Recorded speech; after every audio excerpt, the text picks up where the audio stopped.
Bank খাতে লুটপাট বন্ধ হয়েছে নতুন সরকারের শাসনামলে। যদিও বিশ্লেষকরা বলছেন পতিত সরকার ক্ষত তৈরি করেছে তা কাটতে সময় লাগবে, কারণ লোপাটের টাকা উদ্ধার জটিল এবং দীর্ঘ প্রক্রিয়া। ব্যবসায়ীরা বলছেন ফরেনসিক নিরীক্ষার জানতে হবে এই খাতের ক্ষত। বাংলাদেশ ব্যাংকের হিসাবে দেশের ব্যাংকিং খাতে কুঋণ এখন প্রায় 2,85,000 কোটি টাকা। সরকারের আরেক নথি বলছে দুর্দশাগ্রস্ত ঋণের পরিমাণ 7.5 লাখ কোটি টাকা। পরিমাণ যাই হোক, বিগত সরকারের আমলে ব্যাংকিং খাতে যে লুটপাট হয়েছে তা খোদ কেন্দ্রীয় ব্যাংকের শীর্ষ পর্যায় থেকেও বলা হচ্ছে। অন্তর্বর্তী সরকারের এই 5 মাসে চিত্র কি আদৌ পাল্টেছে? বিশ্লেষকরা বলছেন ঠেকানো গেছে লুটপাট। এখন তো একটা সুশৃঙ্খল অবস্থার মধ্যে আনার চেষ্টা করা হচ্ছে।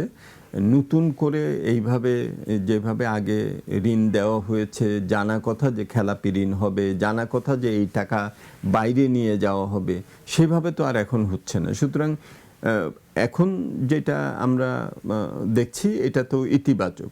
ব্যাংকিং খাতে আওয়ামী লীগের শাসন আমলে তৈরি হয় অলিগার্ক, আর দিনে দুপুরে ব্যাংক দখল ছিল প্রকাশ্য বিষয়।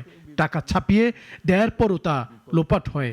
তবে 11 ব্যাংকের পরিচালনা পর্ষদ পুনর্গঠনে দুষ্ট চক্রের দৌরাত্ম্য কমেছে।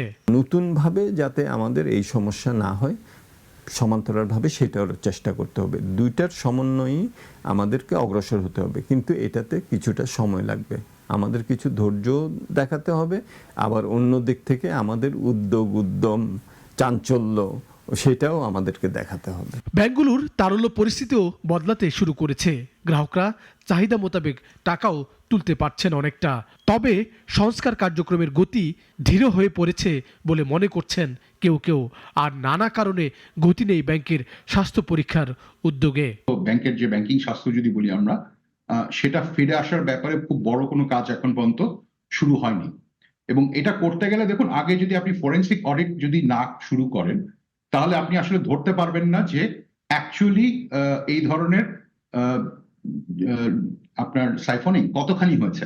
একটি উচ্চ পর্যায়ে টাস্কফোর্স ব্যাংকিং খাতের সংস্কারে কাজ করছে। তবে অনেকে বলছে পরিষ্কার পথনকশা না থাকায় দুর্বলতা দেখা যাচ্ছে উদ্যোগে।